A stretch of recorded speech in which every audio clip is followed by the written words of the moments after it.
Really? How's Mark's flu, by the way? Huh? What does the doctor say and get out of bed? Oh. I'm down here, love. Yes, it was. Laura, I'm sorry to have wakened you up. Yes, will do. See you. Bye-bye. You realise it's still the middle of the night, It's don't after you? 7 o'clock, love. What are you doing looking so bright-eyed and bushy-tailed at this time in the morning? Well, I couldn't sleep. I thought I'd get a spring start of the day. Have you had any breakfast? I've had some toast. I can do your boiled egg. You're always threatening to boil that egg for me, aren't you? Look, love, don't worry. Billy's giving me till dinner time. You're not going off at this time. I've got to, love. I'm going to get the train back in time to get the money back in time. Train? To Bradford. Bradford? In Yorkshire. But why Bradford? Well, I've got connections there. I always have. I'm going to raise £2,000. It's a good place to start. You will give me a ring, won't you? Unless the vandals have ripped all the telephones out between here and Bradford, I'll give you a ring. You're not going in this morning? No, I've got some extra time off all that overtime I worked at Christmas. Wish me luck, then. Oh, what do you think? Bye-bye.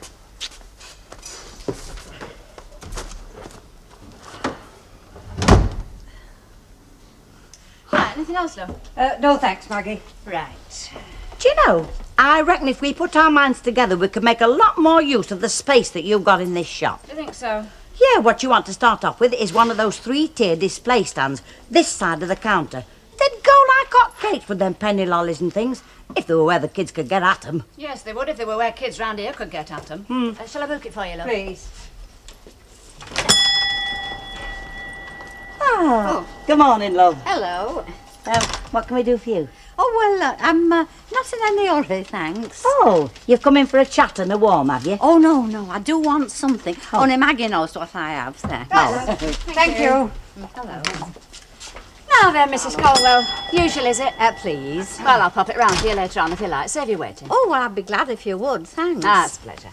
But there is something you could tell me while I'm here. Oh, what's that then? Your birthday. Not the year, anything like that, just the day of the month.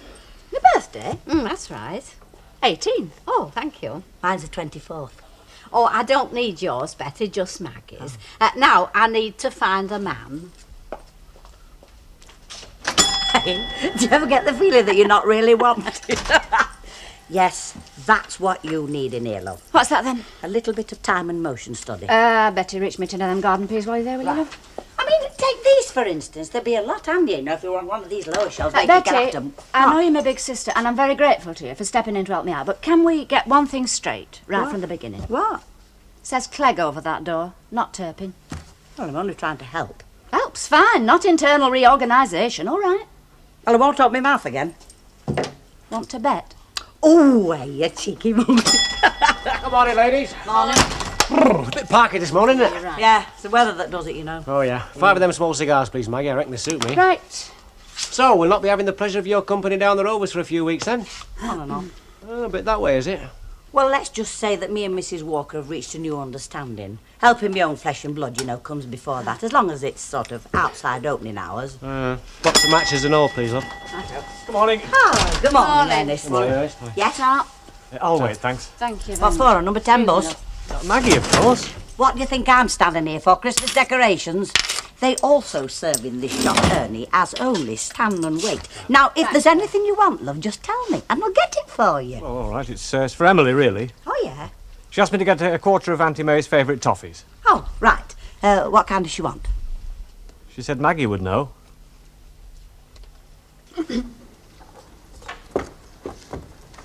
There, now that was a bomber used in the Great War. Was it worked by elastic? Bit rickety, isn't it? Rickety? That was a 1914 type Concorde. Have any of you seen the Concorde on the box? And that? It's great, sir. All shiny. It's like a big metal burr with a beak and eyes and everything. Yeah, well, this was better than the Concorde in its day. This was a miracle of engineering. I mean, just imagine, now, for the first time, you could attack your enemy in a steel bird from above. I mean, just think about it. Wars had always been fought on the ground. Your enemy was either north, south, east, or west. And now, suddenly, he was up in the sky. Surprise attack from above, like that. Sorry, sir. All right. Right, now, have any of you learnt anything about the Great War? Sir, why did he call it great, sir? Oh, why do you think? Any suggestions? Bet the winners thought it was great, sir. The winners? Cold, exhausted men had seen their friends die in front of them. Workers had suddenly had to go out and shoot other human beings. No, I think they must have felt as defeated as the losers. Well, why does my granddad keep going on about it then? Well, I think people always see the bright side of things, don't they? I think they were so glad to get out of it alive they couldn't believe it. No, the only people it was great for were the people who made the aeroplanes and guns that I showed you yesterday.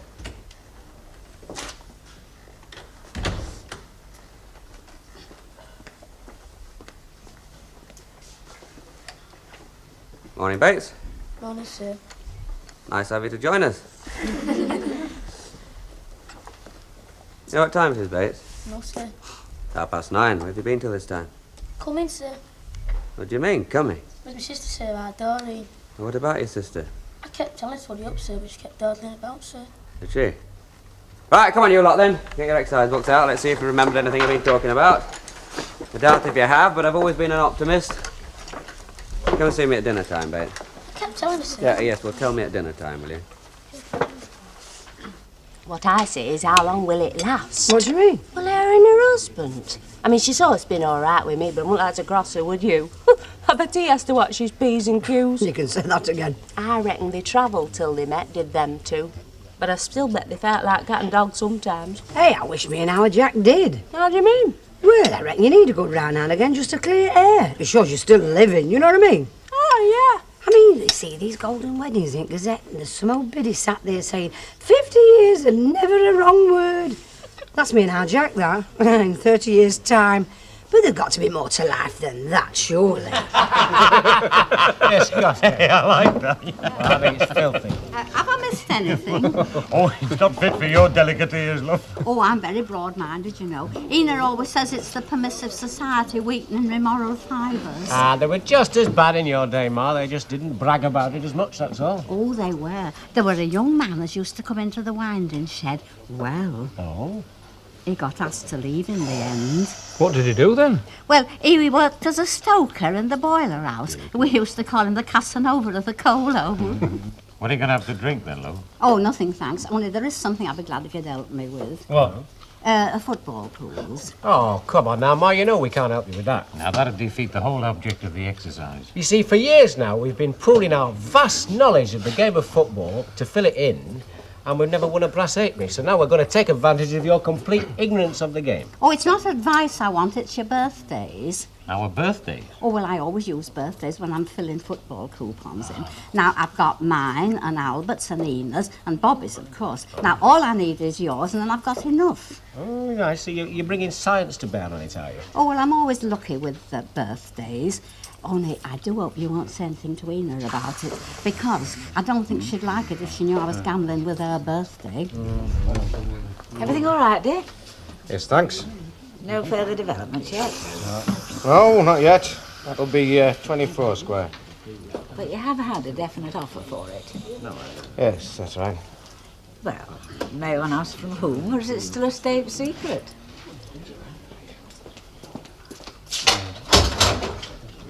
Hey, are we something or what? Oh, I'm going down to see George next to Okay, boy. I'm not sure myself yet, Mum. I see him.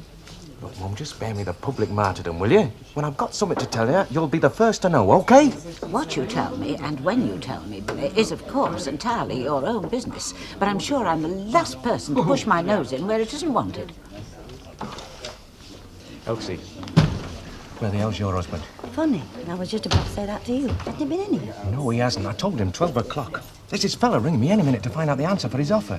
Billy, you won't do out until you hear from Alan, will you? Look, love, he knows my position. If there was aught he could do, he'd be in here, wouldn't he? Look, you don't expect him to get a king's ransom out of the air just like that, do you? Quite frankly, Elsie, I doubt very much whether he could whistle up a penny. Look, Billy, I'm asking you, please don't do anything, not at least until 1 o'clock. Look, I've told you, love, the fella's ringing me any minute. If I start edging on the off chance that Alan will turn up, the whole thing could blow up in me face, and that's something I just can't afford to risk. Look, it doesn't bother me in the slightest. He can be a street sweeper as far as I'm concerned, but this is what he wants. Now, look, there'd be no rotten garage to sell if he hadn't broken his back for you this last 6 months. And he could have robbed you left, right and centre, but I suppose that must count for something, mustn't it? All right, 1 o'clock for old time's sake, but after that, finish.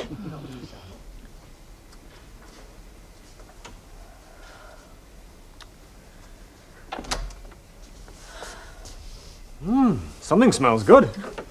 Just a humble potato pie, that's all. It's her day for potato pie. Well, how is Auntie May today, anyway? Oh, bearing up, thank you. A stiff upper lip would be an accurate description, I suppose. Family characteristic, eh?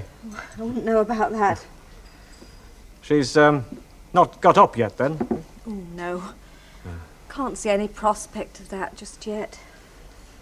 I think we ought to get a doctor in, you know. That's what I was thinking. I could have a word with mine. I'm sure he wouldn't mind popping in, you know, to give her a quick look over, you know. Oh, it's very kind of you, Ernest. Oh, not at all. You really have been the soul of consideration about Auntie May.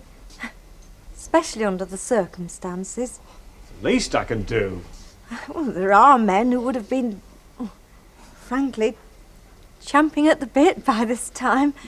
Oh, well, first things first. Hey. Quite.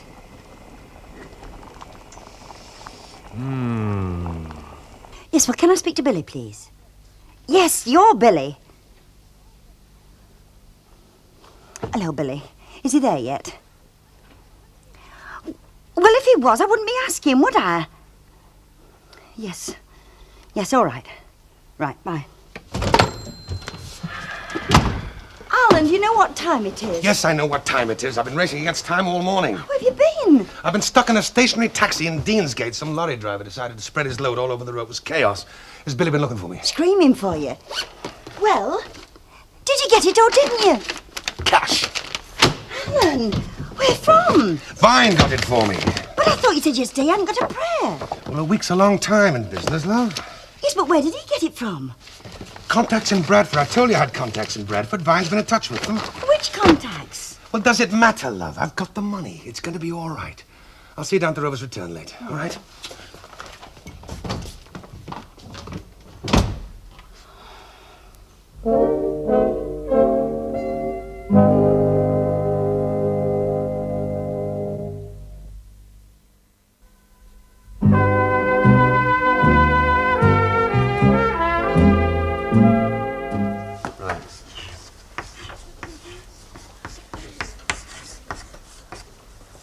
Well, now, Shakespeare wasn't really terribly bothered about where his plots came from. In fact, the Merchant of Venice was lifted from an Italian story that had just been translated. Oh, go on, off you go to your dinner. Leave the door on its hinges. Bye.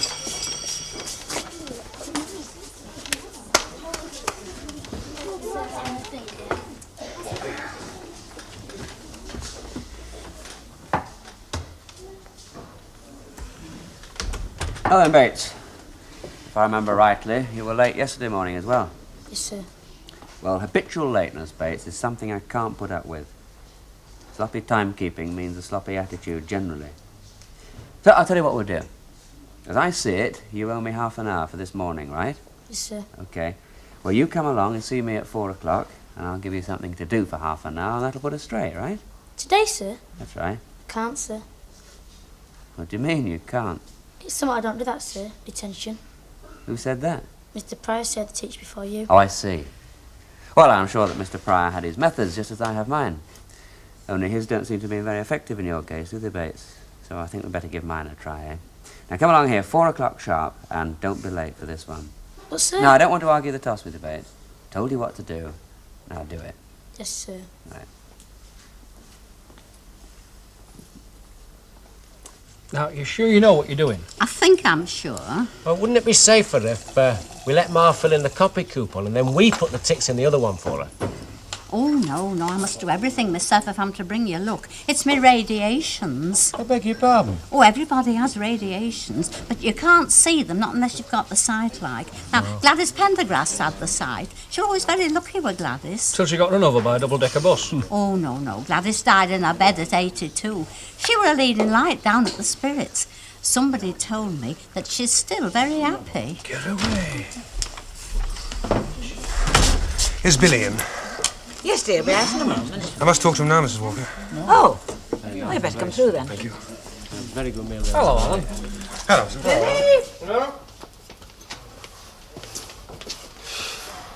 You're cutting it a bit fine, aren't you, mate? Bit of traffic trouble. Did you get the money?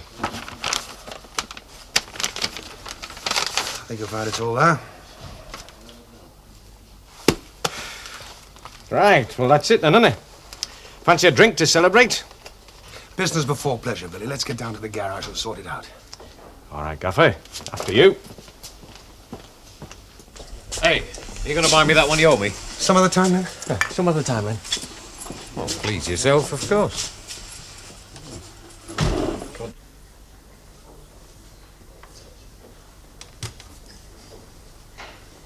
Oh, Bates, what's all this? Detention, sir. Oh, and who told you to stop behind? Mr. Barlow, sir. Well, what have you been doing? I was late again, sir. What, didn't you explain to Mr. Barlow? He wouldn't listen, sir. Well, where's your sister? She must have gone home. Well, on her own. She must have, sir. All right, Bates, off you go. What about Mr. Barlow, sir? He said Off the you paper was go, coming. I said. Yes, sir. I'll speak to Mr. Barlow. Thank you, sir.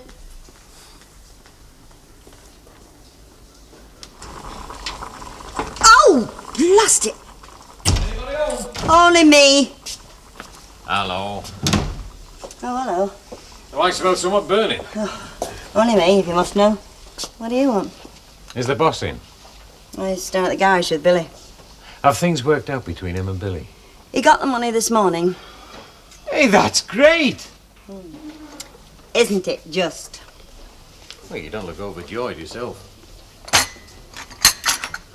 You wouldn't be if you just scalded yourself like I have either. No, I don't mean that. But after what you and Ellen have been through in the last 12 months, I would have thought you'd have been over hell about this. Yeah, well, you've just about hit the nail on the head, haven't you? How do you mean? Well, 2 years ago, both of us worked like slaves, he more than anybody, to get the thing straightened up. And now we're out of debt. Almost, anyway. He's done very well, hasn't he? Oh, yes, he's done very well. But all that work. And for what? To put us right back in debt again, nearly 2,500 quid. Well, you can't run a business without getting in the red. You know that as well as I do. Is that all that's bothering you? I wish it was. Well, what else is it then? I don't know, Len. Something's bothering you and you don't know what it is. That's just it. That's what's worrying me. I don't know what it is or who it is. I'm not with you.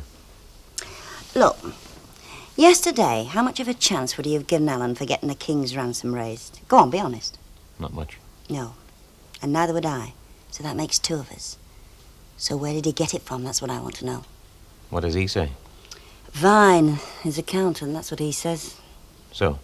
Oh, Len, accountants don't lend you money. They're only middlemen. Where did he get it from? I'd ask Alan if I were you. Well, I did. What did he say? Nothing, actually. You still don't trust him, do you? Are you surprised? No, I'm not surprised. Only you'll have to learn to trust him, you know. Or if you don't trust him, you'll have to learn to live with him. Because if you don't, there's going to be another big bust-up, isn't there? And that would be the finish for the pair of you, wouldn't it? Do you have to say all that?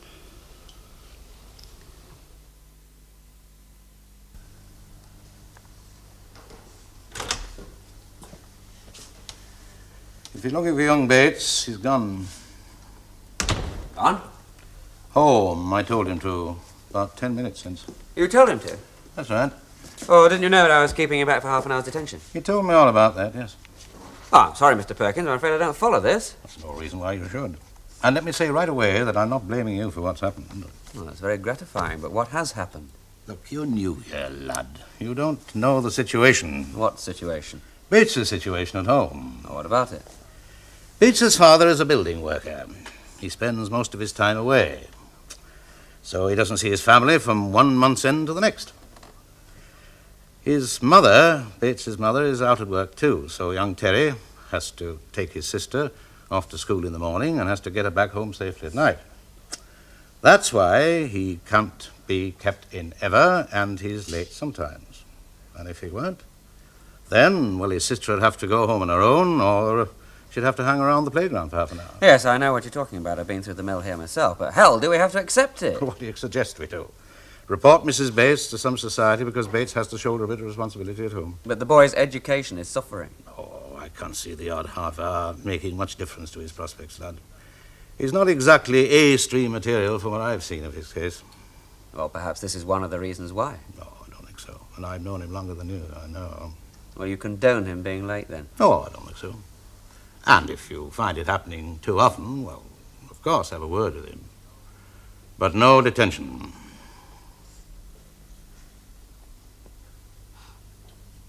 You're the headmaster, Mr. Perkin. Oh, lad. We're paid to educate them. We're not expected to sort their lives out for them. You mean our responsibility ends at 4 o'clock?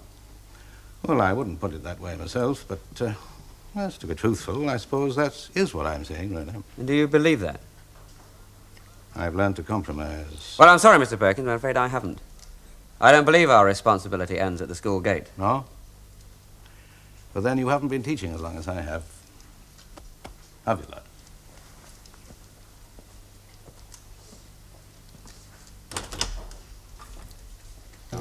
I'd like a sweet martini and half a bitter, please, Mrs. Walker. You're stepping out, aren't you? I'll bring them around for you if you like. Thanks. I'll get the bitter. I suppose Mrs. Caldwell will be able to cope. Of course. Twin souls, I'd say, Mrs. Caldwell and your auntie. I suppose so. Now, don't worry about it, love. You can't be there 24 hours a day. You've got to have a break sometime. Otherwise, you'll be tapping on the bedroom wall yourself. Well, I've got to hand it to you, mate. What for? When you walked out of here last night, it didn't give you a cat and hell's chance of getting that money. There's always money somewhere, Billy, if you know where to look for it. Hey, it wasn't Dave Smith by any chance, was it? You're forgetting something, aren't you? What's that? I've done business with Dave Smith before, remember? If you didn't get it from Dave Smith, where did you get it from? I told you, Vine fixed it for me. Well, where did he get it from? A couple of very good sources. The doctor did come and see you this afternoon, then? Oh, yes. Quite soon after you phoned, actually. Oh, good. Yes. You don't sound very convinced.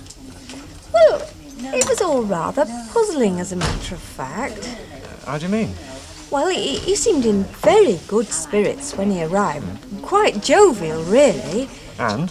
He spent about 20 minutes with Auntie May, and when he came down again, he just slammed the door. Slammed? He's obviously quite miffed about something.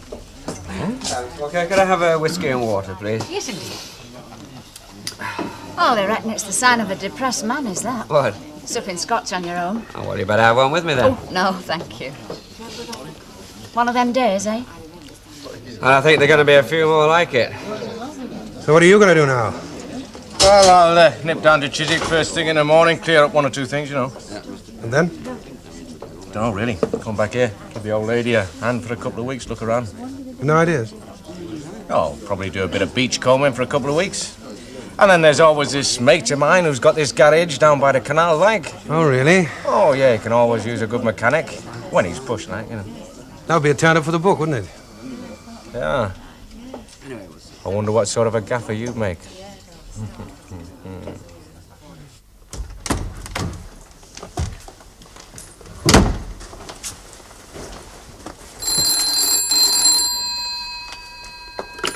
Hello? No, he isn't. Can I help? Oh, Mr. Vine, I didn't recognize your voice for a moment. Yes, sure I will. Do I need a pencil and paper? No, okay, go ahead.